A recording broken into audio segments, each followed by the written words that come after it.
Hi guys, and welcome to Firecat First Friday. Can you even believe it's September? Time just is weirder all the time for me right now. I hope that I see many of you have attended a Firecat First Friday before, but for those who may be new, I will describe Firecat and then the First Friday program. Firecat Studio is a user experience consultancy in San Antonio, Texas. We design excellent experiences that meet business goals. And we do user research and workshops, and we build websites and apps and help make all of that stuff better. The First Friday program usually has to do with user experience or strategy or marketing, all the ways that we are co-creating an excellent digital world for ourselves, increasingly important. Today, we have two really genius ladies in the customer experience world, Liz Hubert and Diana Sonis. And I will let them introduce themselves. All right, sounds good. Okay, so a little bit about us before we get started. I am Diana, and this is my business partner, Liz, here, and we're co-founders of CX by Design. We are a human-centered consulting firm that takes a data-driven approach to designing products, services, and systems. And human-centered really is a fancy way of saying that we put customers' needs first or at the center of our design decisions, right? And so you probably read our bios on the website, so I won't bore you with kind of the fascinating details of our careers, but please do look us up on our website, cxby.design, and connect with us on LinkedIn as well. We're always happy to chat with interesting people.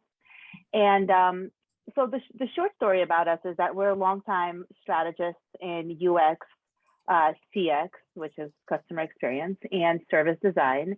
And we do use the human-centered design method to solve all types of problems, from how to best structure, lay out websites, to how to best structure and lay out a brand's customer service experiences. So the second topic is what we're here and focusing on today. And before we jump into it, I do want to talk a little bit about what the next 40 minutes or so will look like. So we'll use the first 20 to 25 minutes to talk about the question we faced on a recent project. And then we'll dive into how we use service design and Kano modeling to answer that question and the results that we saw. So the rest of the time, we'll have an extended conversation with you all, answer your questions, and hear your thoughts because we love chatting. So let me start off with a little bit of background, and then I'll pass the mic on to Liz to give you the actual details because she's the smart one on the team. Never says that. Take the compliments as you can. So a client came with us to us with a need, and this company is a multi-billion-dollar business made out of several unique brands, each fairly successful in their own right. The company's latest goal was to increase customer loyalty measured by repeat customer purchases, and they wanted to do that by updating and improving the experience of customer interaction with the business at multiple touch points. I guess said in a more human way, this company really understood internally that a better customer experience across their services would lead to happier and more loyal customers. Of course, that's the stuff of our CX dreams, and we jumped at the chance to work with this team. The client wanted to start with improving the experience of their customer service teams and systems. So the one big issue was that each of the individual brands had different customer service processes and systems. And even more challenging, each had their own unique operational issues, which prevented their customer service teams from being able to provide an ideal customer experience across the board. So the client needed help examining the customer service processes and systems for each of the brands and defining customer experience improvements aimed towards customer loyalty. So could we help? Well, of course we could, but first we step back to ask ourselves the big question.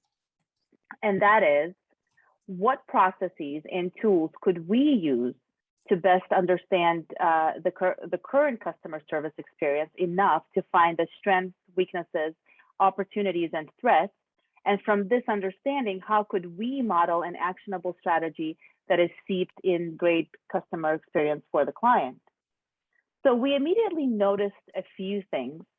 First, we'd have to narrow the focus down to be on one brand at a time. If we focus on one brand at a time, we can iterate to other brands once we kind of fleshed out the customer experience for that first brand.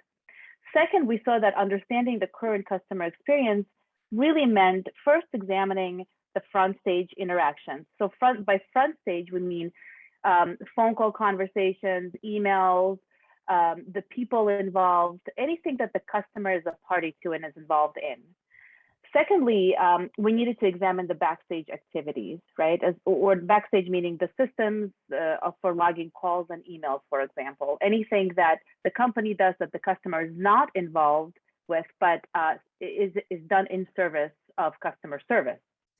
And the third thing is really we needed to dive into the customer service ecosystem. And all of this had service design blueprints written all over it. So the third thing that we saw was that turning that blueprint into something actionable and customer experience focused without having a great deal of time and direct customer research. And that presented its own challenges, obviously. So we decided to turn to a framework that we had employed before when needed to define potential future experiences with the customer in mind, and that is the Kano model. Basically, we used a combination of human-centered design processes, service design blueprinting, and Kano modeling future states. This sounds like a lot of industry jargon, and it is. So let's talk a little bit about what it looks like in real life. We'll start by first framing how we work with clients most of the time. What you see here is our version of the human-centered design process. We take human-centered approach in whatever it is that we do. So if we're doing service design, we're doing it with a human-centered lens. Similarly with Kano modeling, information architecture, research, what have you. Whatever we're doing, it's basically through this HCD lens. And this process guides all of our work. With the client we're talking about today, we started with these first two steps, the look and ask. And in these steps, we reviewed all the customer service data that we did have for the brand that we were focusing on first, and asked as many questions as we could about it, all in an attempt to define customer service scenarios to blueprint. And if you don't know what scenarios are in terms of blueprinting, we'll go into detail on the next slide. So basically, we needed to define scenarios that were reflective of what customers contacted customer service about, so we could map out the details. And after reviewing the data, we moved on to the learn step, where we were able to reflect and analyze what we had. And this is the third step.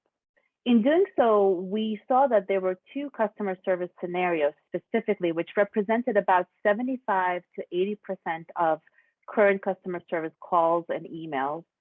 This meant by blueprinting the details of these two scenarios, we would be able to unearth 75 to 80% of the customer service experience for this particular brand, which is honestly pretty rad, right? Because we don't really need to cover 100% of everything as long as we can cover the most common customer interactions. We're pretty good. So with these scenarios defined, we've moved on to step 4, which is the create step. And at this point, I'm going to pass the mic to Liz because I know she's hankering to talk and she's been waiting for me to be quiet. And she'll take you through the details of the service design blueprints and Kano model. Set the record straight. I love hearing your explanations and I like hearing you talk a lot. So, but I was hankering. Much appreciated. So we facilitated service design blueprinting workshops to map the current customer service experience for those two scenarios, that 75 to 80% of contacts to the customer service team. Now, in this screenshot, you can see a portion of the resulting service blueprint for one of those scenarios. And that scenario being that a consumer places an order, the order doesn't arrive as expected. The consumer then calls to find out what happened to their order. So that's what you see sort of listed here across the top. If we look across the top where these numbers are, we could see a series of steps that make up the scenario. Now, I know that these boxes are very small and you can't read them, and that's okay because we're really just using this for explanation purposes. No, I should say that we do this with our clients, so they never know. I'm lying. That's not true. These yellow boxes across the top of the numbers reflect kind of the phases of these steps. So, steps 1 and 2 are where the customer realizes there's an issue, for example. And then there are white and black boxes right underneath the numbers, and these represent the actual steps of the scenario. So the white boxes are steps that the customer is involved in. So for example, in step 1 here, it says that the consumer checks their order status. The black boxes are those that are hidden to the customer, but take place behind the scenes. So for example, step 6 here says that the customer service associate views the order page. These boxes or steps 1 through, I think it was all the way up to 12, provide the end-to-end service experience for the scenario. Now, under each number is a column that includes several layers that document what exactly is happening in each step. These layers tell us whether or not the step involves the customer or just this customer service associate or some other actor in the system. They tell us which systems are involved, where there are questions or ideas or gaps.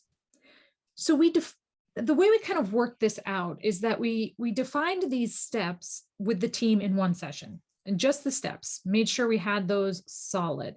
And then in subsequent sessions, we went down each column. So we would start with step 1, and we would define all of the touch points, actors, systems, policies, metrics, questions, critical moments, and ideas for that step. And then we would go to step 2 and do the same. And in that way, we created our 2 blueprints, one for each scenario. When we had them, we went through them and gathered up the questions, critical moments, and opportunities or ideas for each of those columns. And we were going to use these in affinity mapping. This would be our next step, where we develop customer service experience themes. So in this screenshot, you see the themes that we came up with when affinity mapping the questions, critical moments, and ideas and opportunity boxes from the service blueprint. So these that you see below each the themes are these bold labels, and then each of these came directly from each of the blueprints. Now, it's important to note this is the output of our affinity mapping exercise. So for those who haven't encountered affinity mapping, it's an exercise of grouping or organizing ideas into groups based on their natural relationships. We love this exercise. So if you want to hear more about how do I do affinity mapping, we would love to tell you. I think we'll have our contact information at the end, and you can reach out to us at any time. But basically, we did affinity mapping. We came up with these themes, and these resulting themes portrayed the customer service ecosystem. And they include things like internal systems, training, and measuring customer service, and a few more, obviously. The themes hold up the customer service experience for this brand, and they would be extended to the other brands that this company held. The idea is, if these themes all had features that supported them fully, the customer service experience would be well on its way to doing its part in creating loyal customers, which was the goal. It's what the client came to us wanting to do. So once we had these themes and understood the questions, critical moments, and ideas associated with them, we had enough insights and information to move on to modeling a future state experience for the customer service. And for that, we used our good friend, the Kano model. Kano models were developed by Noriaki Kano, a Japanese researcher and consultant who published a paper in 1984 with a set of ideas and techniques that helped determine customers' satisfaction with the features of a product or a service. Now, these ideas are commonly known as the Kano model, and they're based upon a few premises. The first being that customer satisfaction, or a customer's satisfaction with a service's features, which customer satisfaction is this y-axis here. This satisfaction is dependent on the level of functionality, which is the x-axis, the level of functionality that the features provide, meaning how many of the features or how well they're implemented. The other idea or the other premise is that features can be classified into 4 categories. There's the basic category, the indifferent category, performance, and then excitement. And finally, you can determine how customers feel about a feature through a questionnaire. Now, working with Kano models in a traditional sense usually means a good deal of direct customer research. We did not have that for this project, but we plan on using it in the future. So we kind of implemented a hypothetical Kano model. We use the Kano model as a framework to create pretty solid hypothesis based off other research that we did have from the look and ask phases. It is understood that a competitive service meets basic attributes, maximizes performance attributes, and includes as many excitement attributes as the market can bear. And what that means is, you'll see here that with performance attributes, the satisfaction level continues to go up as functionality goes up. But with excitement, it only goes up so far. The functionality only needs to go so far to keep the satisfaction going up. So we put this framework to use with our themes and all of the questions and critical moments and ideas for each theme. And we focused on ideating what features or elements would be needed to model a basic level customer experience for the customer service team. We started with basic attributes because if a service doesn't meet those attributes, customer satisfaction won't even kind of reach up into the positive. So forget about performance and excitement, folks, until you have the basics. And the result of our ideation was an output that basically summarizes the basic level customer service experience for each phase of the blueprint, and summarizes the service features that would be needed to meet that basic customer service experience. So the features, the basic features are these blue tiles. And yes, I know you can't read them, but I will describe them. And the performance, we did get some performance ideas and we wanted to capture them. So we made sure to put them in here in this beautiful purple color. So as an example, during this phase where the customer is realizing they have an issue with their order, there are 2 steps. They are checking their order status and they are looking for brand contact information. At a basic level, in order to meet customer expectations and ensure their satisfaction with our service during this phase, the brand needs to do these things in summary, and I'm going to read them to you so you can get an idea of what they are. So the brand needs to ensure the customer is informed of any issues with their order and being informed every step of the way. They need to inform the consumer or the customer of what to do next to remedy their situation. They need to make sure their back-end systems log and maintain all consumer records. And they need to standardize consumer service across employees, including email or phone scripts, shared dashboards and record systems. And some of the basic features needed to create this experience. So we basically, we summarized it in this area and then broke down in detail the features that basically hold up this summary. And a couple of examples of those as they relate to the internal systems theme are that the brand needs to follow protocols like reaching out to customers when and if their order is canceled. Or the customer needs to see a detailed status for each of their orders, meaning, hey, if they log into their account, they can see their order has been canceled because it's out of stock. So continuing down the left side of this document were all of the themes from our affinity mapping. And we defined all of the relevant basic features for each of them. And having this output was a huge step forward for the brand because they could see which features they needed to improve their customer service experience. But you can imagine this document is pretty big. So how could the brand turn all of these ideas into action? And for this, we returned to the world of spreadsheets, and we created a feature list.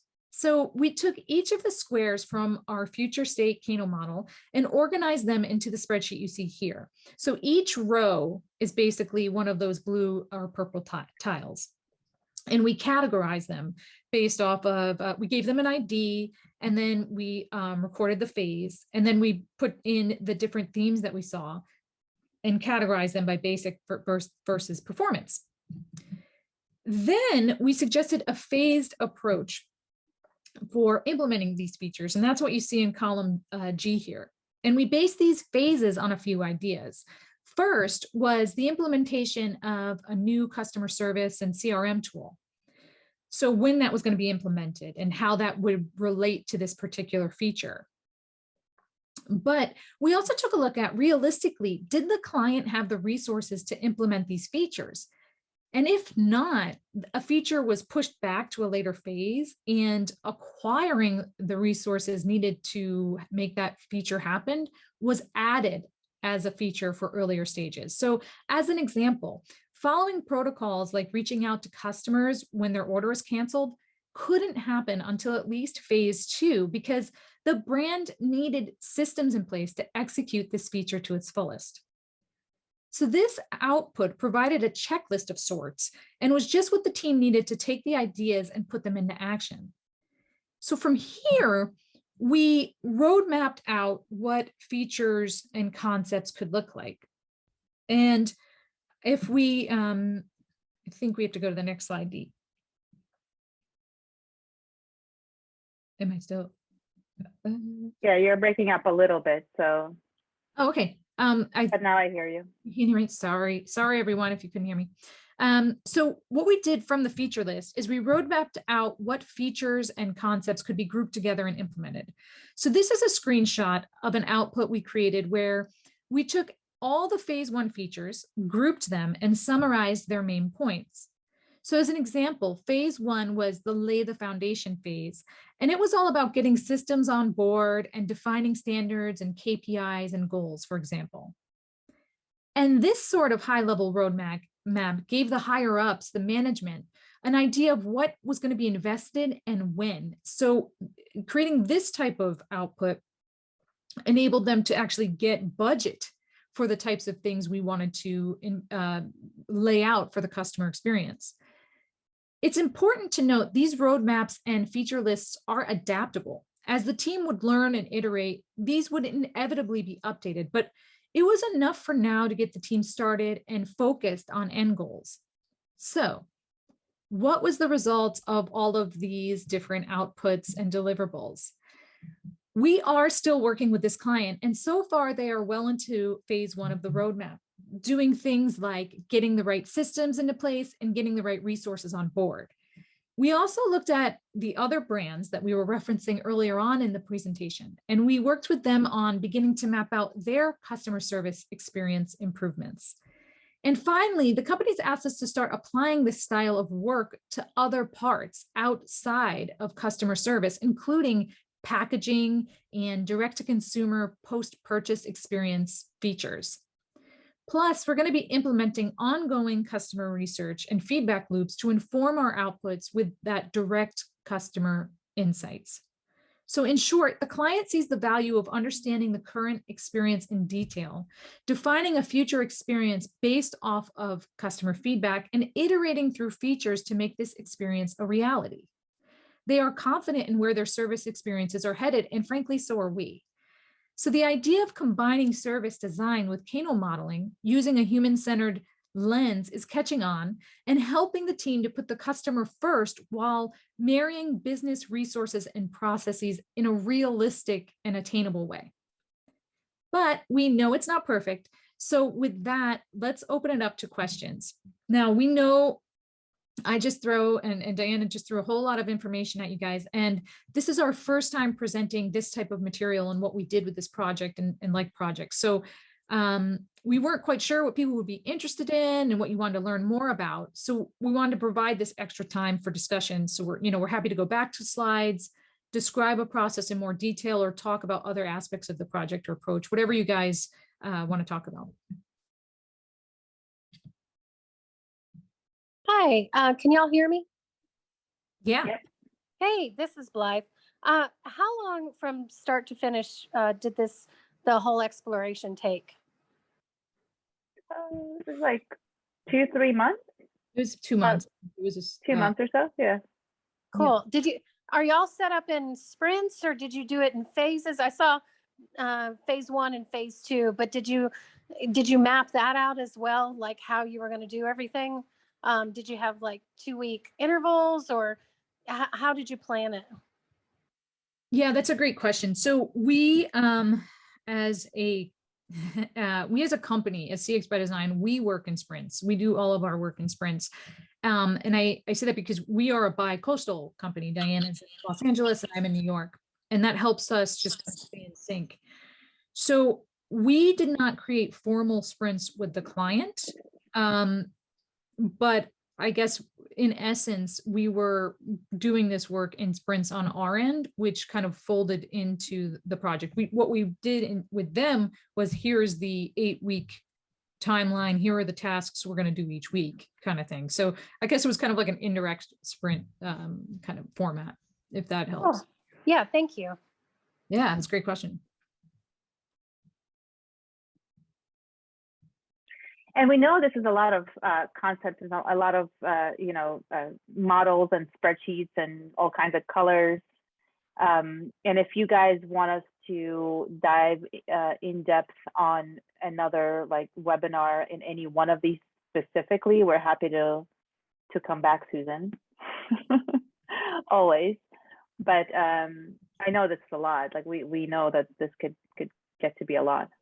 We did hear in chat a lot of interest in affinity mapping. So if you want to go back to that slide and talk about it a little bit here, that would probably be of interest to a lot of people, I think. And then I have another question myself after that. Yeah, I think, Diana, you should answer the affinity mapping thing because it's your most favorite thing, but can we go to the slide before it just real quickly, because I don't think, I guess you can't see it with this screenshot, but yeah, so basically taking these underneath all of these, you see on the very left at the very bottom, there's a question/unknown, and that basically starts there's a few more underneath, which are the critical moments and the opportunities. And so each column could have had one to many questions, critical moments or opportunities, and we copied them from the columns, and then we did affinity diagramming, affinity mapping, which, Diana, it's your most favorite thing. Yeah, I don't know if it is, but basically in its nutshell, affinity mapping is quite fun and simple, but it does get to be a bit time consuming, right? So if you step out of this scenario, this blueprinting spreadsheet, and just go in here, for example, whenever you're doing research, it doesn't matter if it's this project or just user research or whatever, you ultimately have a lot of insights that you glean from talking to people or from gathering any type of information. In this specific case, it was being in these sessions with people who worked at this brand, the stakeholders, right? And so here in this particular framework, the blueprinting framework, we had, like Liz said, a lot of different ideas and insights into their processes and such.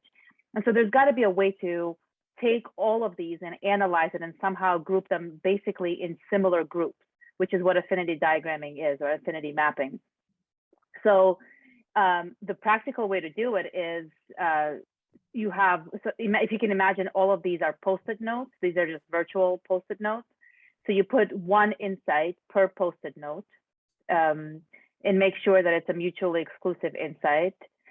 And you spend some time with your team. It could be just you, but Liz and I, for example, spend some time together, just basically moving these around to see how they, in what kind of similar groups do they fit. So for example, this CS customer service training bit. So all of these Post-it notes relate to this one particular group. And that is really all that affinity mapping is putting insights into like or similar groups.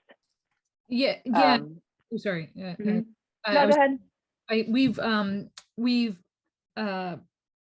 workshopped this and trained people in doing this before as well. And even we experience it, but it is a exercise of intuition in some ways, in many ways. And so it's almost like on the softer side of the skill sets that we have as designers and strategists. So I say that because it's more like a public service announcement. Like, you never feel like you're doing this exercise right. We didn't know, for example, that group was going to be called CS training until the end. We don't name any of these things until the end. And so that not having those labels and not having that certainty can and will raise some sort of anxiety factor. But there's so much knowledge that your brain is capturing outside of your conscious thinking as you're talking to this. So as an example, we did a lot of interviews with the people who were on the phone with customers or answering these emails to understand all these questions and issues. And it comes out in this sort of affinity mapping exercise, which is always super fun to kind of see. Yeah, and I'll just add to that. I mean, this is just one of the ways to analyze your whatever data that you gather in whatever way you gather it, right? It's just there are many other tools you can do it. You can do it, in spreadsheet form. I mean, this is just a really fun way to do it. The other point I'll make is that if you can do it with somebody in a group, it's a lot more, well, it's a lot more fun, but it's also a lot more productive, because you will inevitably have that anxiety about, well, we disagree, or this doesn't belong in that group. And those types of discussions between two people or two or more people are really invaluable in terms of coming up with these overall groups and the names for them, like CS training, not providing details of the issue, etc. So it really should be a group exercise if you can make it so. We have this type of activity in our design sprints methodology and our strategy sprints. And at several points, we ideate individually to get a whole bunch of ideas on the table. And then we have people silently group them and then name the groups.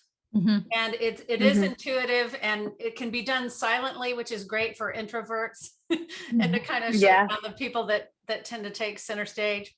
But that idea that it doesn't have to be perfect is super important. Yeah.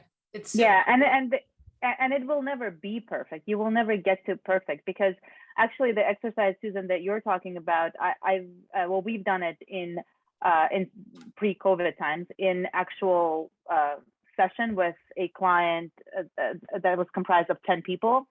And what we said is that, look, like, if I'm grouping it over here, somebody else can come along and basically take my Post-its or my insights and regroup them, and you're like, oh, what are you doing? It's my group. But no, people disagree. And so they, you have to allow room for that imperfection. And sometimes something that seems to belong in multiple groups, that's a value signal. It can mean this is important. People don't tend to argue about stuff that isn't important. Absolutely. That's why it's so cool when it's a group exercise with at least two or more people. And I'm guessing you guys can do that virtually as well as in person. With, Miro and all the other online tools. We've gotten a couple of questions in chat from people who, for one reason or another, can't come on to ask themselves. So I'm going to proxy for them. Okay. Cool. Rajiv wanted to know, how are you defining the measurements and metrics? Is it purely from the customer point of view, or does business take priority? And I will add, or both. Interesting. I'm assuming you're referring to the kind of measuring CES portion of this, or are you thinking like overall project metrics and KPIs? I'm assuming it would be the first thing. Hi, this is Rajiv. Oh, uh, yeah, it's more from the customer point of view because, every time we go out and define a grand plan to the business owners, they come back and say, so how do you know these things, right? How are we going to measure and why are we doing this? I mean, you know how it goes, right? So it's, yeah. thank you. Yeah, that's it. So for us, I think this project, when we talked about measuring customer service, it was from I'm trying to figure out the best way to explain it. So obviously there was this idea of measuring, I say obviously because of what you just said, but there was this idea of measuring and needing to measure from a customer point of view, meaning putting into place, key performance indicators for customer feedback, and making sure that we followed up and measured those to prove the things that we're doing. Also putting into place some of the surveys and questionnaires we talked about with the Kano model framework as well. What was interesting and what I think is interesting about service design in general, when we're dealing with designing the service, is there's always going to be business metrics, of course, like how many repeat customers, what is our measurement for customer loyalty, and are we meeting it or exceeding it? What is our measurement for basically customer service in general? Like, are we measuring it by quality of call, by quality of email, by quantity, that sort of thing? But the interesting part about services is there's also the metric of the employee's experience and the employee and associate's experience, and measuring how well they're doing. One of these associates we spoke with during our interviews hadn't taken a vacation in 3 years, for an example, because of how wacky the processes were on the customer service side of things. And so when we talk about metrics, we kind of look at it in a very holistic way to make sure that it's like all serving, it's like you're kind of creating an ecosystem where everything is feeding off each other. So if you take the customer metrics out of that, that whole system crumbles. And that having those sorts of frameworks for metrics allows businesses to really, and clients to really say, oh, this is okay, you get it. It's not just, you're not just sticking up for the customer because you're a nice person. You understand that this is the foundation of our business, kind of deal.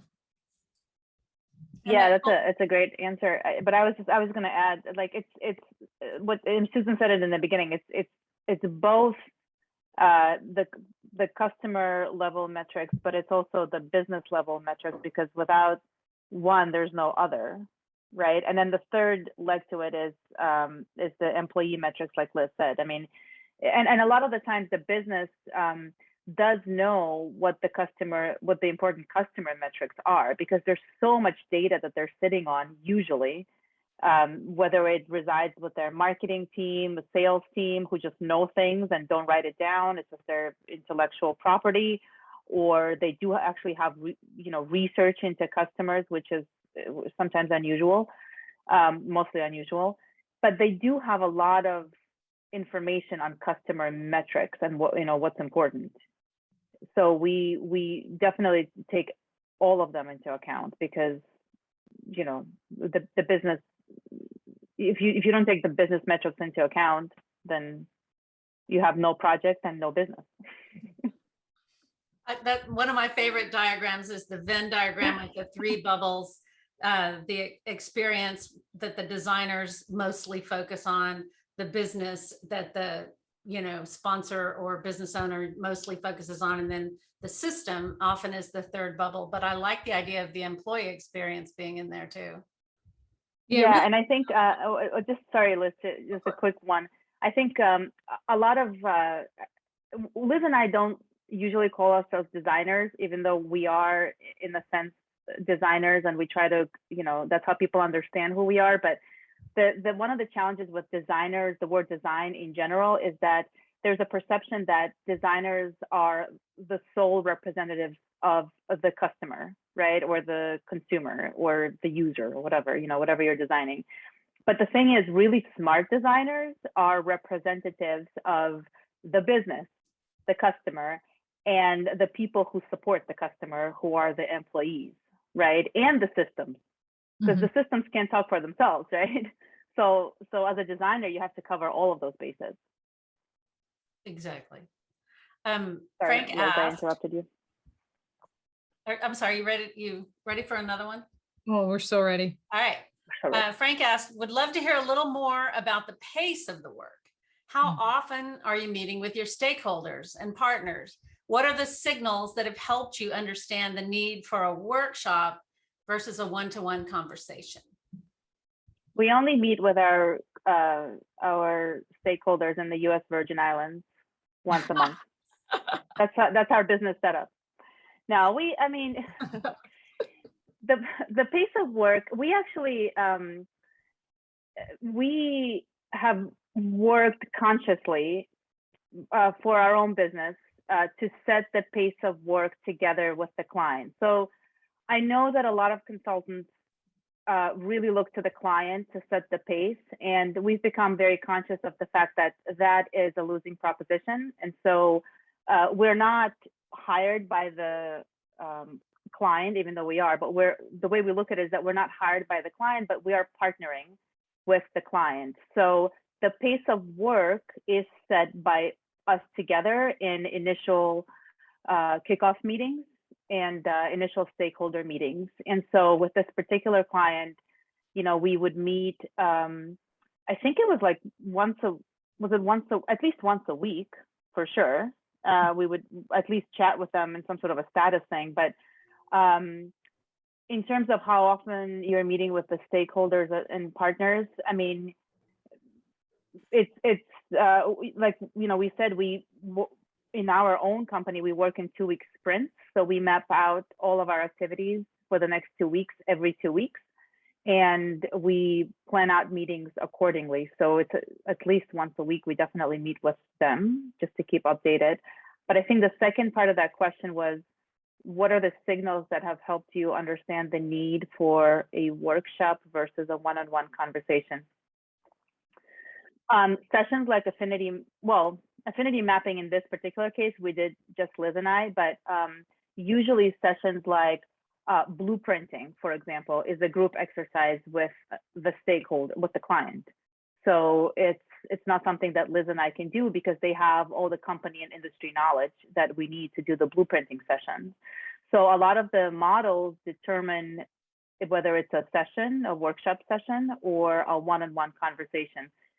Usually, if it's like an update or something where we just have questions to them, it could be a one-on-one conversation. But some of these modeling sessions, like the Kano modeling sessions or the blueprinting sessions, they have to be workshops. So that determines a lot of it.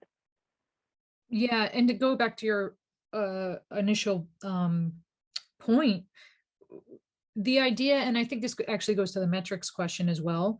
The idea that we are partners with our clients and not employees, in the sense of, I think we've heard this a lot with usability testing. It changes everybody's whole perception when they are sitting in the actual session and listening to the user give feedback.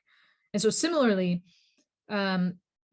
this entire project was set up we had at least one workshop type, let's say a workshop being like an hour and a half, because it was all virtual.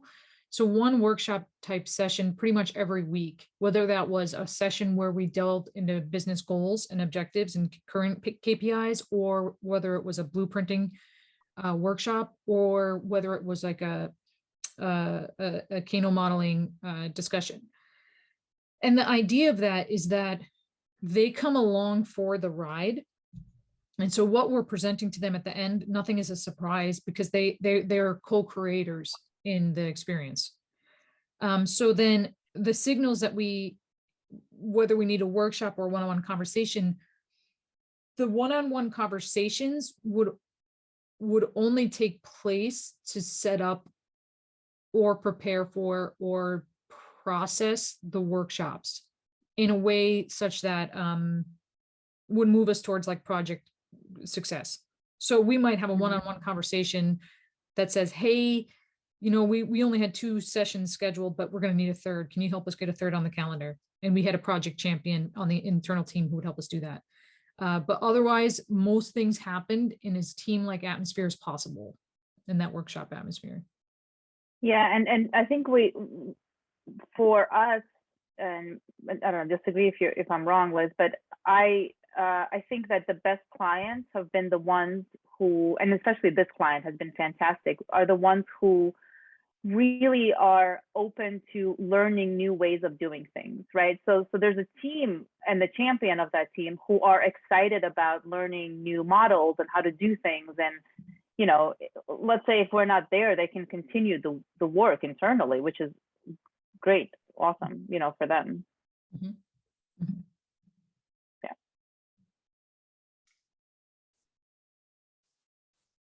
Mm-hmm. In our work, we often use what's called a 4-blocker, where proposed features or proposed work items, we plot on a graph that has amount of effort to achieve it or resources required versus how much positive impact we think it will have to the experience of the users. And I'm interested to hear what you think of combining that with Kano. Do you mind putting Kano back up for a minute? Sure. Too?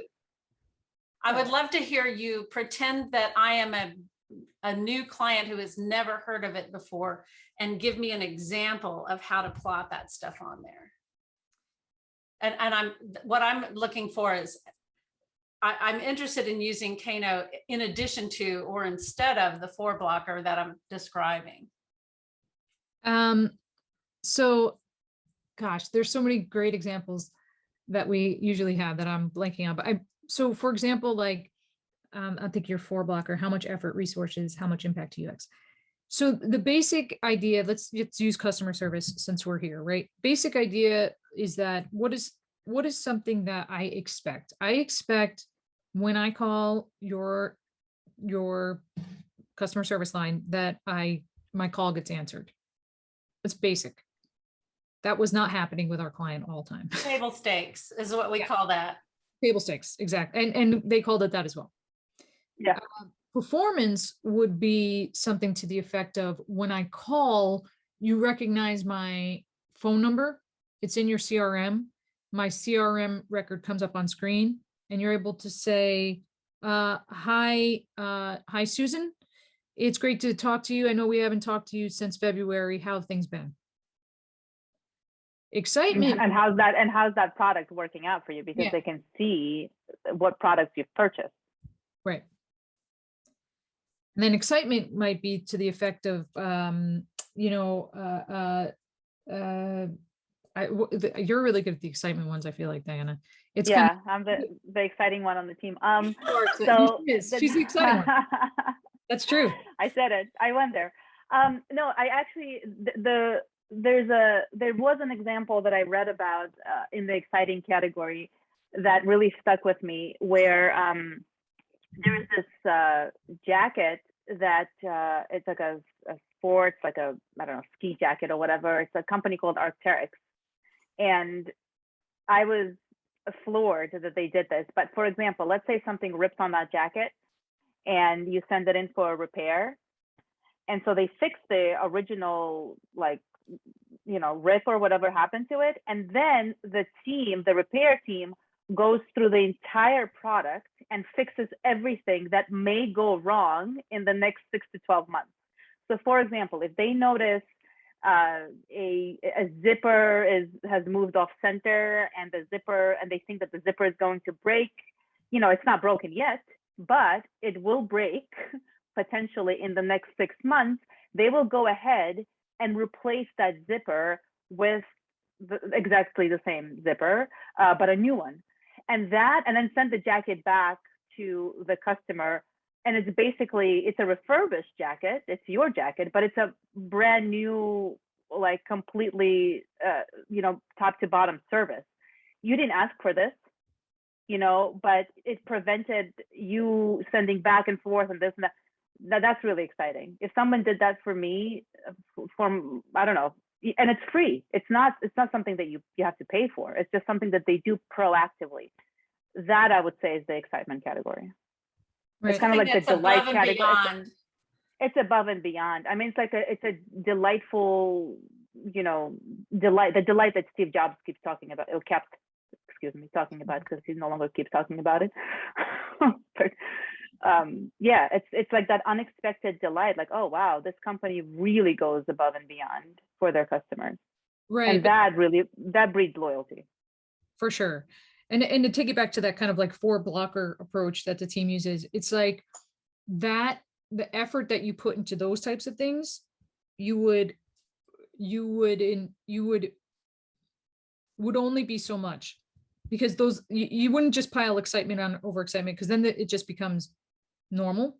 So as you're plotting that in the impact to the UX doesn't become as great the more of that you have. There's a diminishing returns on the excitement features.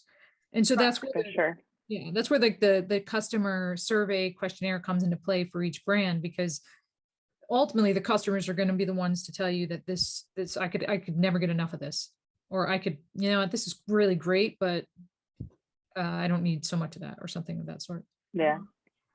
The use that you're talking about, I've seen this illustrated versions of the Kano model that have the performance line moving with arrows. There's downward, like I'll use the example of Domino's, even though it's a little dated. Domino's came out with that pizza tracker app. Yeah. And now that's turned into, over time, that becomes table stakes for pizza delivery, right? Or Amazon sets the bar for how fast we expect it. At first, next day delivery was a delighter. And then they had to raise their own bar of same day delivery was the delighter, or the excitement factor. And that there's downward pressure over these as it's exciting for a while and then it's not. So I know we've got some folks who are in the government cohort on the call.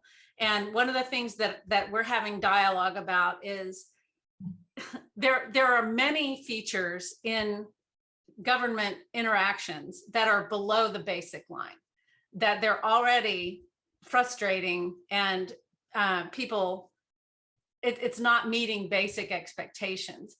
So even just plotting where these are on this graph helps folks understand that we're behind the curve, literally, on this chart, right? And that some of the stuff that we're recommending gets you basically to beating basic expectations, right? And then the more you go up, you're in doing excellent work, or with a product or service that's for a for-profit or even a nonprofit, you're competing effectively. Yeah, absolutely. I mean, it just is something as simple as like you log into some government webpage, just a webpage, and then all of a sudden you realize that the design is not from before the internet days, but all of a sudden there's like big boxes and you can type stuff in and you can actually see what you're typing in, and it's so basic at this point across the for-profit world. But when you see this in the government sector, you're like, oh my God, this is amazing. To me, it's extremely delightful when I can see what I'm typing on any government website, at this point. So yeah, absolutely. I mean, like, if anybody wants to hire us for the government, where we can go through the background checks, right? We can help. I'm thinking that in relation to the 4-blocker, just to bring this back to my 4-blocker, I think it's very good to plot ideas or potential features or whatever with Kano to understand that part of the 4-blocker that is how important is it to user experience. And so this would fuel that score. That's a way of coming to the table with that score. Right. But what's great about if I understand the 4-blocker right, what's great about that as well is that and I want to make sure we drive this point home. Like, we did all of this to also make sure things were able to be done by the client, right? And so with the 4-blocker, it's like, it's going to affect the customer, the user's experience this much, but there may be some that have more or less effort to make it happen. Right. So then it's like, okay, now we know what to choose. And that's, I think, a cool part about meshing the two systems, as you're talking about, Susan. I think Kano, for me, makes best sense as part of a prioritization exercise, but not the only one, I guess is the point I'm trying to drive. It wouldn't be like a strategic implementation tool. It would be a prioritization, like overall, and then, okay, what can we really make happen?